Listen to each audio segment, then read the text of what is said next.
이 오늘 말씀만 잘 들으면 요엘서가 정리가 됩니다. 우리 성경 66권이지만 요엘서를 공부할 기회가 그렇게 많지 않습니다. 그런데 우리가 한번 오늘 이 시간 잘 들으시면 내 평생에 요엘서 하면 뼈대가 잘 잡힐 것입니다. 그래서 오늘 요엘서 총정리를 함께 하도록 하겠습니다. 여러분, 요엘서의 내용은 큰 고난과 상상할 수 없는 심판입니다. 이스라엘 백성들이 메뚜기 재앙으로 인해서 고난을 받고 있었습니다. 그래서 소망도 잃었고요. 이렇게 된 적이 한 번도 없는 말 그대로 전무후무한 그런 재앙이었습니다. 그런데 그럼에도 불구하고 이스라엘 백성은 회개하지 않았습니다. 성도 여러분, 우리가 고난받고 있다, 이것이 불행이냐? 불행일 수도 있습니다. 그렇지만 내가 고난받는 것은 하나님의 경고일 수도 있습니다. 그 경고는 뭐냐? 우리를 살려주겠다고 하는 신호인 것입니다. 그 신호를 잘 받아야 됩니다. 그래야 우리가 삽니다. 그런데 많은 사람들이 하나님께서 경고하시면 정신 차릴 것 같은데 그렇지 않다는 거예요. 정신을 못 차린다는 거예요. 사람들이 맨날 말하는 게 뭐예요? 하나님 살아계시냐? 이렇게 묻잖아요. 하나님 살아계시면 내가 그걸 보면 하나님 믿겠다. 근데 하나님은 우리에게 어떻게 역사하시냐? 고난으로 역사하십니다. 내가 오늘 고난받고 있으면 하나님이 역사하시는 거예요. 왜 역사하십니까? 나에게 경고하시고 나를 살리려고 역사하시는 줄 믿으시기 바랍니다. 그런데 사람들이 하나님의 살아계심으로 내가 고난을 받으면서도 회개하지 않아요. 돌아서지 않아요. 그 이유는 무엇입니까? 별일 아니겠지. 이것도 지나가겠지. 누가 도와주겠지. It'll be okay. 그냥 다 괜찮아질 거야. 이렇게 생각합니다. 그런데 말씀드렸죠. 그건 큰 착각이라고. 큰일 날 소리라고. 여러분, 지금 내가 당하는 고난이 옛날에 젊었을 때 내가 당하던 고난과 다릅니다. 이건 하나님께서 주시는 고난이에요. 이거는요, 끝장내지 않으면 다음 챕터로 넘어가지 않습니다. 이게 마지막 챕터인 거예요. 여러분, 우리가 얼마나 금방 지나가겠지 미루고 삽니까? 근데 하나님 말씀하십니다. 이제는 안 된다. 이제는 더 이상 못 미룬다. 네가 이 자리에서 선택해라 라고 말씀하십니다. 그것이 바로 여호와의 날, The Day of the Lord입니다. 여호와의 날이 옵니다. 여호와의 날은 어떤 날입니까? 두 가지 날입니다. 어떤 사람에게는 심판의 날이 될 수도 있고 어떤 사람에게는 회복의 날이 될 수도 있습니다. 누구에게 심판의 날입니까? 고난을 받으면서도 하나님 앞에 회개하지 않는 자, 그 사람. 그리고 이거 별일 아니겠지. 이것도 지나가겠지. 나 예전에 어려울 때 누가 도와줬으니까 도와줘서 넘어가겠지. 그렇게 오늘도 생각하는 사람은 하나님께서 오시면 그날이 심판의 날이 됩니다.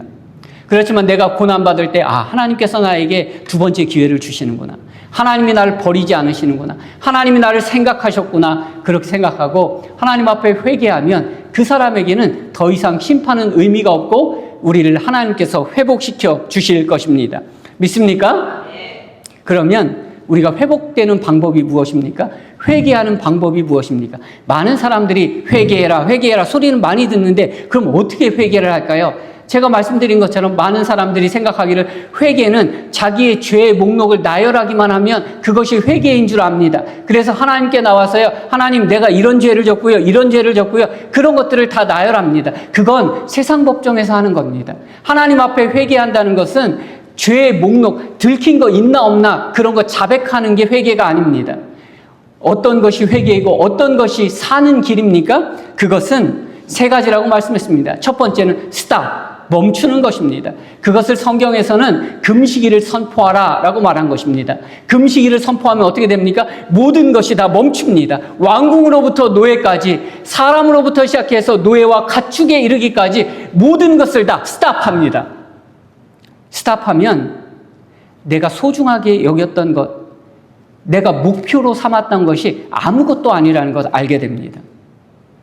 내가 승진하는 거, 돈 많이 버는 거, 더 좋은 집에 사는 거, 더 좋은 차를 타는 거, 더 좋은 친구들과 어울리는 거, 그건요, 달려갈 때 목표지 멈추면 아무것도 아닌 것이에요.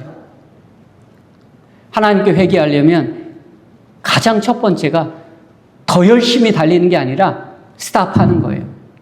왜? 지금 어디 보고 달리는 거예요? 하나님 나라가 아니라 내 욕망을 향해 달려가고 있는 거 스탑하는 것입니다.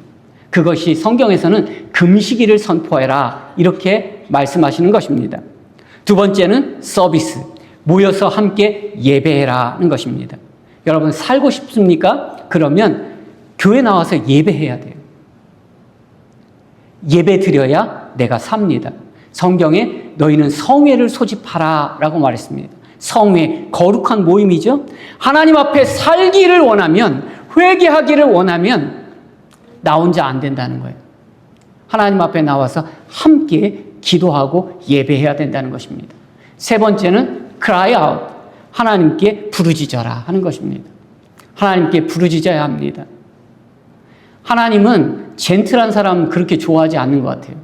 하나님은 솔직한 사람 좋아하십니다. 죽을 것 같으면 죽을 것 같다고 말하고 힘들면 힘들다고 말하는 사람 하나님 좋아하십니다. 그런데 인생이 다 그런 거 아니에요, 하나님? 살다 보면 다 그렇죠. 그런 사람 하나님이 그래, 너 좀 더 고생하도록 내가 기회를 주마. 그렇게 말씀하십니다. 여러분, 급하면 소리 질러야 돼요. 우리가 위기에 빠졌을 때 살려주세요라고 할 때 내가 살려주세요 소리쳤을 때 누가 들을까 안 들을까 그거 생각하면서 살려주세요 소리 지릅니까? 그런 거 아니에요. 누가 듣든 안 듣든 간절한 마음으로 소리 질러야 그래야 내가 사는 겁니다. 하나님 앞에 부르짖는 것도 그렇습니다. 하나님이 내 기도를 들으시든지 안 들으시든지 나는 할 거는 하니까 그런 식으로 하면 안 됩니다. 하나님 앞에 부르짖어 기도하는 사람에게 반드시 하나님께서 응답하실 줄 믿는 성도들이 되시기를 바랍니다. 회개하면 어떻게 됩니까? 살죠. 회개하면 삽니다. 어떻게 삽니까? 성령님께서 오셔서 우리가 삽니다. 오늘 요엘서의 가장 중요한 말씀이 뭐냐면 내가 내 영을 만민에게 부어주겠다라고 말씀하신 부분입니다. 요엘서는 성령의 행전입니다. 사도행전 2장에 나오는 성령 강림 사건이 요엘서에 이미 예언되었던 말씀의 성취인 것입니다. 우리가 어떻게 삽니까? 성령 받아서 삽니다. 회개하는 자에게는 성령님께서 오십니다. 우리가 회개할 때 우리가 성령 세례 받고 성령 체험하게 됩니다. 성령 세례가 무엇입니까? 예수님을 구주로 영접하는 일회적인 사건, 내 평생에 한 번 있는 사건입니다. 성령 체험은 무엇입니까? 그 한 번 나에게 오신 성령님께서 내 삶에서 온고잉, 계속 역사하시는 것입니다. 지속적으로 그리고 반복적으로 내 삶에서 역사하시는 것입니다. 성령님이 내 안에 오시면 무슨 일이 일어납니까? 일상이 회복됩니다. 안 되던 일들이 풀어집니다. 세상의 일들이 해결됩니다. 그리고 마음이 회복됩니다. 많은 사람들이 나에게 수치를 안겨주고 나를 모욕하던 사람들, 그리고 끊겼던 인간관계, 가족들의 문제, 친구들의 문제, 모든 문제들이 해결됩니다. 여러분, 육신의 상처는 시간이 지나면 흉터는 남을 수 있지만 대부분 해결됩니다. 근데 마음의 상처는 평생 갑니다. 어떤 사람은 수십 년 전에 누가 한마디 한 그것이 가시가 되어서 평생 가지고 가는 사람도 있습니다. 그러나 성령 받으면, 성령 체험하고 그리고 성령 세례 받으면 절대로 잊혀지지 않을 것 같던, 절대로 해결되지 않을 것 같던 내 마음의 상처가 회복됩니다. 그리고 영혼이 회복됩니다. 우리의 가치관과 우선순위가 바뀝니다. 내 영혼이 회복되면 내가 온전히 세상을 바라볼 수 있게 됩니다. 어떤 것이 가치가 있는 것인지를 우리가 알게 됩니다. 영어 속담에 반짝인다고 다 금은 아니다 이런 말이 있죠. 세상에 반짝이는 것들 참 많습니다. 우리를 유혹하는 것들이 많습니다. 그러나 그 모든 것이 가치 있는 것은 아닙니다. 진짜로 가치 있는 것, 어떤 것이 소중한가 하는 것을 내 영혼이 성령 받으면 선택할 수 있습니다. 그게 하나님께서 주신 복이에요. 그리고 어떤 것이 중요한지 가치관이 서면 우선순위도 바뀌게 됩니다. 그걸 가르쳐서 삶이 변한다 이렇게 말합니다. 여러분, 삶이 변하는 건요 계획표를 잘 세워서 변하는 게 아니에요.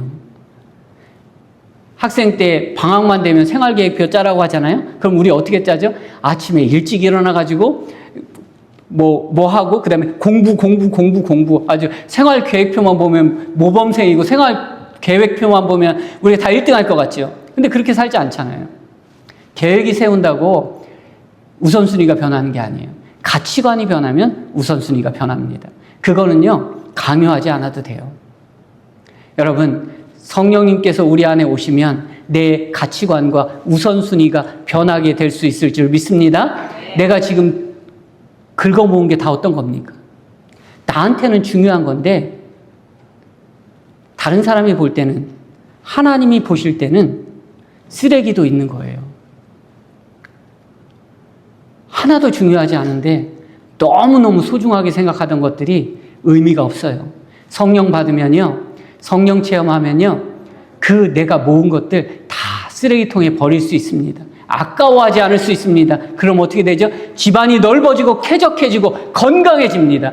성령님께서 임하시면 우리의 마음과 영혼이 깨끗해질 뿐만 아니라 쾌적해져요.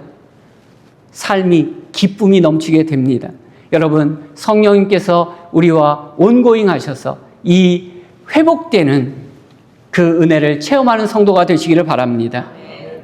내 삶이 회복되면 우리는 하나님을 만나게 되죠. 어떤 하나님을 만나게 됩니까? 역전의 하나님을 만나게 됩니다. 역전시키시는 하나님을 만나게 됩니다. 내 삶에서 제일 힘들 때가 언제냐면, 같은 스타팅 라인에서 출발했는데 나보다 훨씬 더 잘 되는 사람들을 바라볼 때 나는 무능력한가? 나는 안 되나? 그런 생각을 하고, 나한테는 왜 기회가 없을까? 나한테는 왜 이런 환경밖에 없을까? 이렇게 생각하면서 내 자신을 무가치하게 생각합니다. 근데 여러분, 성령님께서 우리에게 임하시고 우리의 가치관이 변하고 우리의 우선순위가 변하면 하나님은 나를 역전시켜 주십니다. 하나님은 우리의 인생의 명감독이 되십니다. 하나님께서 코칭하시면 지금 스코어 지고 있어도 상관없습니다. 하나님은 반드시 우리를 이기게 하실 것입니다. 역전시키실 것입니다. 그것이 하나님의 능력임을 우리는 굳게 믿으셔야 됩니다. 여러분, 지금 괜찮아요. 내가 늦어도 괜찮아요. 실패했어도 괜찮아요. 돈 없어도 괜찮아요. 사람들이 다 나를 버렸어도 상관없어요. 하나님께서 내 인생의 감독이 되시면 나는 다시 뛸 수 있고 이길 수 있습니다. 왜? 이전까지는 내 작전대로 했거든요. 내 머릿속으로 계획 세워서 했거든요. 근데 지금은 어떻죠? 하나님이 내 인생의 작전을 세우시고 계획을 세우시고 나는 뭐만 하면 돼요? 순종만 하면 됩니다. 하나님 앞에 시키는 대로 하면 됩니다. 세상에 시키는 대로 하는 것만큼 쉬운 게 어디 있어요? 옛날에는 시키는 대로 하는 게 제일 싫었지요. 근데 나이 들어보세요. 시키는 대로 하는 게 제일 편해요. 왜? 아무 생각 안 해도 되잖아요. 책임 안 져도 되잖아요. 하나님이 책임져 주시니까 하나님께서 가라면 가고 서라면 서고 앉으라면 앉고 기도하라면 기도하고 회개하라면 회개하고 찬송 부르라면 찬송 부르고 전도하라면 전도하고 시키는 대로만 하면 하나님께서 내 인생 역전시켜 주실 것입니다. 여러분, 경기 안 끝났습니다. 왜 벌써부터 포기합니까? 우리 스포츠 경기보다 제일 짜증나는 게 뭡니까? 아직 시간이 남았는데 선수들이 졌다고 안 뛰는 거잖아요. 그럼 우리가 텔레비전에서 우리 팀을 응원하다가도, 아니 시간이 5분이나 남았는데 3분이나 남았는데 1초가 남았어도 열심히 뛰어야지 왜 다 진 것처럼 그렇게 하고 있냐? 우리가 그거 볼 때 짜증나잖아요. 하나님도 마찬가지입니다. 여러분, 나이가 50이 됐든 70이 됐든 내 인생 안 끝났습니다. 휘슬이 불기 전까지는 경기는 계속되는 것입니다. 그 5분 안에, 내 인생의 마지막 3분 안에 하나님께서 내 인생을 역전시켜 주실 것임을 믿으시기를 바랍니다.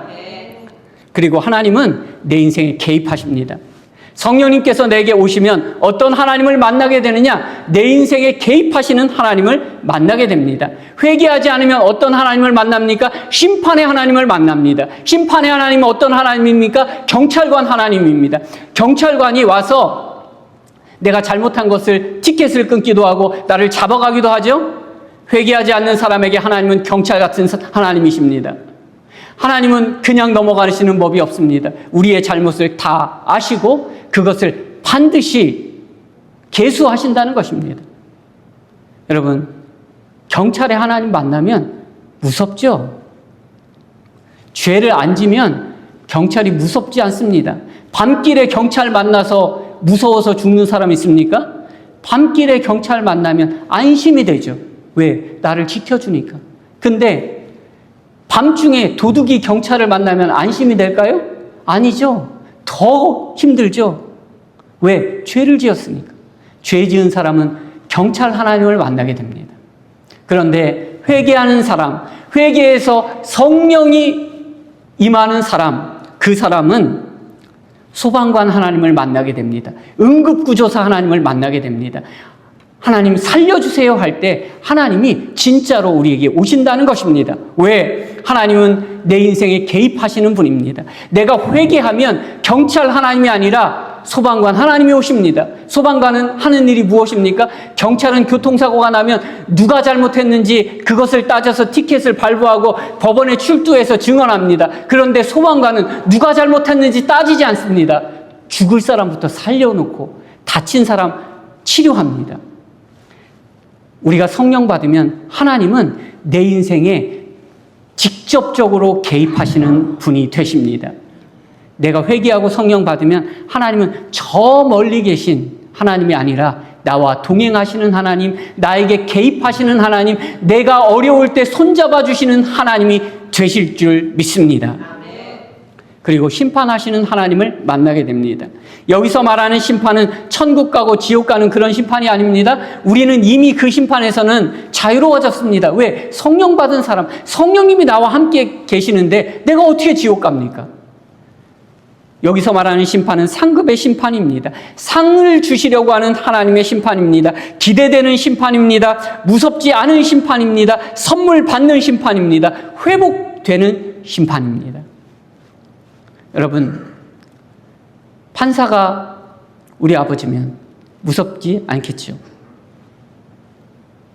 하나님은 심판자이시지만 우리의 아버지이기도 하시고 내 죄를 용서해 주시는 분임을 믿는 성도가 되시길 바랍니다. 단 언제까지냐?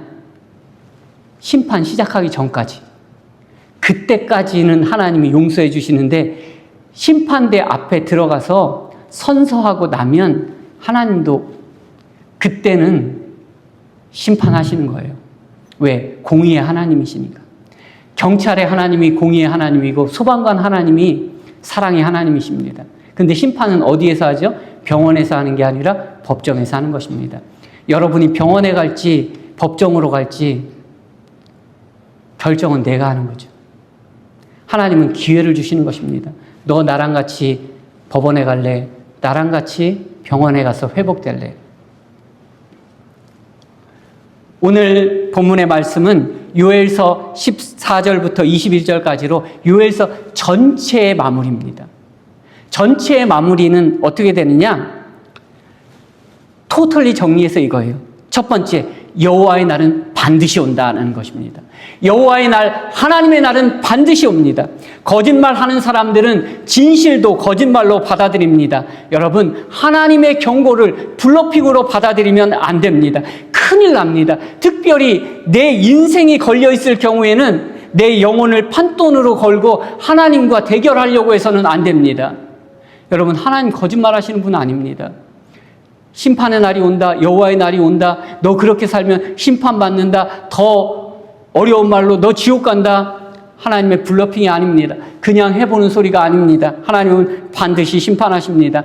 그 심판은 아주 무서운 심판입니다. 얼마나 무서운 심판이냐? 개인의 담력의 문제가 아닙니다. 이거 무섭냐 안 무섭냐, 무서운 영화 잘 보냐 못 보냐, 그 정도가 아닙니다. 오늘 성경 말씀에 보면 해와 달과 별들이 하나님 앞에서 빛을 잃는다고 말했습니다. 하나님께서 얼마나 위엄이 있으시면 심판대 앞에 서신 하나님의 위엄 앞에 세상의 모든 빛들도 그 빛을 잃는다고 말씀하고 있습니다. 여러분, 그 심판대 앞에 서게 됩니다. 반드시 여호와의 날은 옵니다. 그런데 심판의 골짜기, 그곳에는 사람이 많습니다. 여러분, 그게 무슨 뜻입니까? 하나님은 다수라고 용서하지 않습니다. 우리는 생각하기를 많은 사람이 죄지면 다 다 처벌할 수 없으니까 그냥 한번 용서해 주겠지 이렇게 생각합니다. 그런데 그렇지 않습니다. 하나님은 숫자가 많다고 용서해 주지 않습니다. 내가 무단횡단할 때 한 명이 무단횡단하면 경찰이 잡겠지만 운동 경기 끝나고 막 100명, 200명이 한꺼번에 무단횡단하면 경찰이 못 잡겠지 그렇게 생각합니다. 근데 경찰은 못 잡아도 하나님은 기억하십니다. 남들도 다 하는 것, 내 인생이요, 남들 사는 것만큼 살았습니다. 남들도 다 그렇게 살아요. 남들도 다 거짓말하고 살고요. 남들도 다 자기 위해서 살고요. 그냥 그렇게 산 게 무슨 잘못입니까? 하나님 앞에 그렇게 얘기해도 하나님 앞엔 변명이 안 된다는 것입니다. 여러분, 심판의 골짜기는 욕망의 냄새에 이끌려온 사람들입니다. 가장 낮은 곳에 있으면서 자기들이 가장 높은 곳에 있는 것처럼, 가장 많은 것을 가지고 있는 것처럼 그렇게 착각하는 사람들이 하나님의 심판의 골짜기로 많이 몰려든다는 것입니다. 근데 우리는 사람 많으면 좋은 데인 줄 알아요. 음식점 앞에 사람 많이 서 있으면 맛집인 줄 알아요.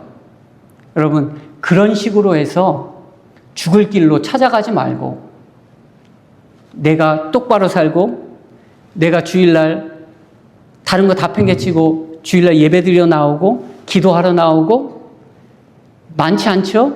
그렇지만 그 길이 바른 길이고 사는 길이고 사람 많은 곳, 즐거운 곳이 하나님의 심판의 골짜기일 수도 있다는 사실을 늘 기억하는 성도가 되시기를 바랍니다. 두 번째는 하나님은 하나님의 백성을 회복시켜 주신다는 것입니다. 하나님은 우리의 피난처와 산성이 되신다고 오늘 말씀하셨습니다. 여러분, 하나님은 피난처와 산성이십니다. 근데 피난처와 산성이 언제 필요하죠? 평상시에는 필요하지 않습니다. 고난이 왔을 때 그때야 의미가 있는 것입니다. 산성이 뭐죠? 산에 있는 성이죠. 그런데 우리 평상시에는 어디 살아요? 평지에 살아요. 산성 위에까지 올라가는 거 힘들어서 사람들 안 올라갑니다. 그러나 전쟁이 터지고 적군이 몰려들면 산으로 피해야 삽니다. 쉘터도 마찬가지예요. 여러분, 쉘터가 편합니까? 쉘터 편하지 않습니다. 쉘터는요, 럭셔리 맨션이 아니에요. 뉴욕에 있는 센트럴 파크 옆에 있는 그런 아주 멋진 맨션이 아닙니다. 쉘터는 불편해요. 아무것도 없어요. 편의시설이 없어요. 그렇지만 쉘터에 들어가면 살죠. 여러분, 그래서 하나님이 우리를 부르실 때 언제 부르시냐? 고난으로 부르신다는 거예요. 하나님의 방법, 하나님께서 우리를 부르시는 방법은 고난이라는 거예요. 요엘서에 우리가 고난당하고 있잖아요. 하나님이 버린 게 아니라 하나님이 나를 콜하는 사인인 거예요. 왜? 내가 복 받으면 하나님께 올까요? 복 받으면 하나님 앞에 안 와요. 평상시에 누가 쉘터에 들어가는 사람 있어요. 호텔을 더 좋아하지. 평상시에 누가 산 꼭대기에 있는 산성으로 올라가겠어요. 평지에 있는 집이 훨씬 더 편한데. 근데 고난이 오면 내 좋은 집을 놔두고 불편한 쉘터, 피난처로 들어가고 산 꼭대기로 오르는 거죠. 왜? 그래야 사니까. 여러분, 고난은 그런 것입니다. 하나님이요, 여러 가지로 우리를 시험해 봤어요. 너를 복 주면 네가 나한테 더 잘 올까? 고난을 주면 더 잘 올까? 아니면 그대로 내버려 두면 나한테 더 잘 올까? 하나님이요, 데이터가 쌓였어요. 그 데이터 결과가 뭔지 아세요? 아, 나한테 오게 만들려면 고난을 줘야 되는구나. 이게 하나님께서 배우신 거예요. 누구한테 배웠어요? 우리한테 배웠어요. 여러분, 우리도 인생 편안하면 하나님 잘 찾지 않아요. 그렇지만 고통당하고 있으면 하나님 앞에 부르짖잖아요. 근데 하나님은 그 부르짖는 자들을 회복시켜 주실 줄 믿으시기를 바랍니다. 나는 돌아갈 곳이 있습니까? 나는 피난처가 있습니까? 산성이 있습니까? 인간관계가 다 무너져 피난처가 없고 돈으로 쌓은 산성이 다 무너져서 나를 지켜주지 못합니다. 그러나 하나님이 계십니다. 하나님이 계시면, 나와 함께 하시면 그곳이 바로 피난처이시고 그곳이 바로 산성 되심을 믿는 성도들이 되시기를 바랍니다. 지금 내가 고난당하고 있는데 하나님 지금 내 마음에 오십시오라고 고백하면, 그렇게 간구하면, 그러면 지금 내 인생이 쉘터고 지금 내 인생이 산성이고 지금 내 인생이 역전이 시작되는 그 순간인 것을 깨닫는 성도가 되시기를 바랍니다. 그리고 하나님께서는 우리를 풍요하게 만드십니다. 욥이 고난받았죠? 모든 걸 다 뺏겼습니다. 와이프도 떠났고 자식들은 죽었고 재산은 모두 다 없어졌고 심지어 자기가 죽지도 못할 상황이 있었습니다. 그렇지만 하나님께서 마지막에 욥을 회복시켰을 때 갑절의 회복을 주셨습니다. 갑절의 은혜를 주셨습니다. 여러분, 하나님이 우리와 함께 하시면 우리는 풍성함을 누리게 됩니다. 하나님은 내 생업을 번창케 하실 것입니다. 나에게 웃음을 허락하실 것입니다. 그것뿐만 아니라 하나님이 우리를 무엇으로 회복하시냐? 하나님은 우리를 거룩함으로 회복하십니다. 우리를 거룩하게 하신다는 것입니다. 우리가 이전에는 수치를 당하고 능욕을 당하고 조롱거리요 웃음거리의 인생을 살았지만, 그러나 하나님께서 우리를 만나주시면 하나님은 우리를 거룩하게 하신다는 것입니다. 거룩은 하나님의 성품입니다. 거룩하게 된다는 것은 하나님을 닮게 된다는 것입니다. 세상에 어떤 천사도 하나님의 거룩하심을 닮을 수 없습니다. 그러나 하나님의 형상대로 창조된 우리 인간만이 하나님을 닮을 수 있습니다. 하나님의 거룩함을 이어받을 수 있고 유산으로 받을 수 있습니다. 천사도 받지 못하는 하나님의 거룩함, 우리를 거룩하게 회복시켜 주실 것임을 믿는 성도가 되시기를 바랍니다. 그리고 마지막 세 번째로는 하나님은 대적을 잊지 않으신다는 것입니다. 하나님은 적을 잊지 않으십니다. 하나님의 원수는 용서받을 수 없습니다. 하나님께서는 원수를 사랑해라 이렇게 말씀하셨죠? 잘 알고 있습니다. 그러나 사람의 원수는 사랑하고 용서해야 되지만 하나님의 원수에게는 용서함이 없습니다. 예수님은 모든 사람의 죄를 대신 지고 십자가를 지셨지만 마귀의 죄를 대신 지고 보혈의 피를 흘리지는 않으셨습니다. 왜? 마귀는 하나님의 원수니까요. 여러분, 하나님은 하나님의 원수를 반드시 심판하십니다. 그리고 하나님은 애굽과 에돔을 심판하실 것이다 라고 말했습니다. 여기서 말하는 애굽과 에돔이라고 하는 두 나라는 지금 있는 두 나라라고 하기보다는 상징적인 존재죠. 애굽은 큰 갓이고 에돔은 이스라엘이 있어 작은 갓입니다. 애굽이 이집트가 나를 찌르는 큰 창이라면 에돔은 나를 찌르는 바늘입니다. 두 개 다 아파요. 큰 창에 맞으면 죽죠? 그렇다고 바늘에 찔리면 안 아픕니까? 이집트가 우리를 괴롭히고 그리고 옆에 있는 에돔이 우리를 괴롭힙니다. 그런데 그 가시들을 하나님께서는 반드시 뽑아내시겠다고 약속하십니다. 그들이 황무지가 될 거라고 얘기합니다. 하나님의 대적자들의 결말은 아무것도 남지 않은 것입니다. 여러분, 그 동네에 있으면 안 됩니다. 하나님의 원수 옆에 있으면 안 돼요. 내가 의인이어도 소돔과 고모라에 들어있으면 나도 불벼락 맞는 거예요. 거기서 떠나야지 사는 거죠.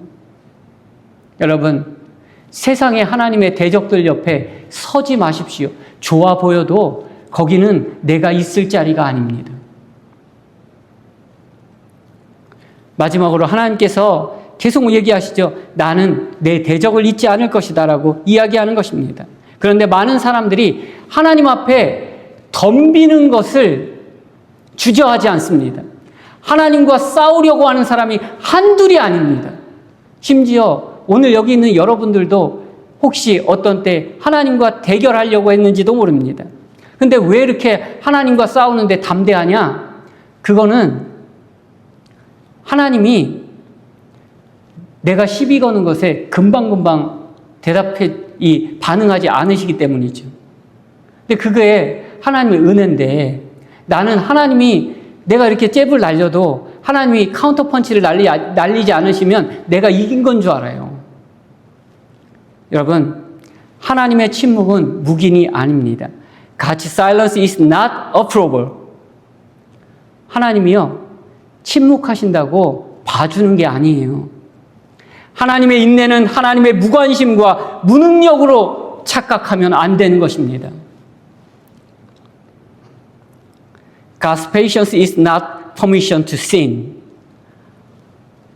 하나님의 인내는 죄의 허가가 아니에요. 내가 오늘 죄 지었는데 벌 받지 않는다고 해서 하나님께서 내가 죄 짓는 것을 허가해 주신 것이 아니라는 거예요. 근데 내 인생 신나게 살았죠? 하나님 간섭 없이. 근데 앞으로도 그렇게 살 수 있을 것 같죠? 근데 심판은 반드시 오고 하나님의 대적자는 반드시 심판받는다는 것이에요. Delayed judgment is not canceled judgment. 하나님의 지연된 심판은 취소된 심판이 아닙니다.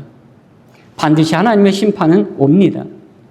그것이 그들에게는 경고요, 회개하고 하나님 백성된 우리에게는 위로입니다. 지금 비록 악인들이 잘 되는 것 같고 의인이 고난받는 것 같으나 그러나 그것은 canceled judgment가 아니라 delayed judgment입니다. 그리고 하나님의 심판은 반드시 옵니다. The day of the Lord will surely come. 반드시 surely come. 반드시 옵니다. 성도 여러분, 지금 내가 고난당하는 것은 어쩌면 하나님이 이보다 더 클 수 없는 인내와 사랑의 은혜로 우리를 초대하는 것일 수 있습니다. 여러분, 고난받는다고 저주가 아니요, 고난받을 때 하나님이 이제라도 내게 돌아오라라고 우리에게 사랑의 음성으로 외치시는 것일 수도 있습니다. 하나님이 우리 보고 cry out 하라고 했잖아요. 외치라고 했잖아요. 근데 성경을 읽어보면요, 왜 cry out 해야 되나요? 조그맣게 얘기하면 안 되나요? 그건요, 하나님이 cry out 하고 계시기 때문이에요. 너희는 이제라도 내게 돌아오라. 하나님께서 천지가 울리도록 우리에게 cry out 하고 계시는데 우리는 아무것도 안 들려요. 아무것도 생각이 나지 않아요. 아무것도 안 보여요. 그렇게 우리의 눈과 귀를 막고 있는 것은 아닙니까? 지금 내가 당하는 고난, 하나님의 인내와 사랑의 초대입니다. 많이 늦었습니다. 그러나 내 인생을 포기할 만큼 늦지는 않았습니다. 하나님이 주시는 회개의 기회를 붙잡는 성도들이 되시기를 바랍니다. 여호와의 날은 반드시 옵니다. 하나님은 오래 참으셔도 심판이 지연돼 보여도 여호와의 날은 취소되지 않습니다. 하나님께서 말씀하십니다. 요엘 선지자가 얘기합니다. 이제 너희 고난받을 때 하나님께로 돌아가라. 너희는 옷을 찢지 말고 마음을 찢고 너희 하나님 여호와께로 돌아오라 말씀하십니다. 하나님이 말씀하십니다. 너희는 이제라도 금식하며 울며 애통하고 마음을 다하여 내게로 돌아오라. 하나님께서 cry out 하는 소리를 들으시고 여러분도 하나님 앞에 cry out 하십시오. 하나님, 내가 모든 것을 멈추고 하나님께 나와 예배하며 부르짖습니다. 하나님, 내 모습 그대로 받아주시고 나를 성령님으로 채워주시옵소서. 그러면 내 인생이 변화되고 역전되고 승리하고 웃음이 돌아오고 상처가 치유되고 모든 것이 회복됩니다. 이것이 요엘서를 통해서 주시는 하나님의 말씀입니다. 기도하겠습니다. 하나님 아버지, 은혜를 감사를 드립니다. 오늘